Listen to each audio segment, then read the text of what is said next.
আশানুরূপ দাম না পাওয়ায় আমি এটা গরুটা বিক্রি করতে পারিনি।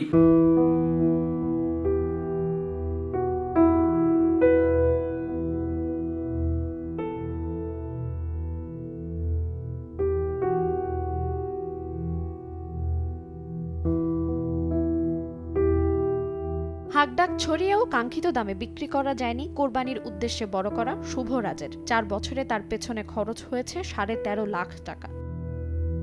সাতক্ষীরা সদর উপজেলার ঘুটেরডাঙ্গি গ্রামের ইয়াহিয়া তমিজি নামে এক কৃষক 4 বছর ধরে গরুটিকে লালন পালন করে এসেছেন। সন্তানের মতো আদর যত্নে প্রস্তুত করে তুলেছিলেন কোরবানির হাটে বিক্রির জন্য। শুভরাজের জন্য বাড়ির চারপাশে প্রায় 1 বিঘা জমিতে ঘাস চাষ করেন। প্রতিদিন 500 টাকার খাবার খাওয়ানো হয় শুভরাজকে। প্রাকৃতিক খাবার হিসেবে দেয়া হয় ভুসি, সয়াবিন খৈল এবং খড়। প্রতিদিন গোসল করানো সহ 3 বেলা খাওয়ানোর কাজ নিজ হাতে করেন গরুটির মালিক। যারা গ্রাহক আসছিল সর্বোচ্চ 4.5 লাখ টাকা তারা দাম বলেছে, অথচ এই গরুর পেছনে 13.5 লাখ টাকা আমি খরচ করে ফেলেছি।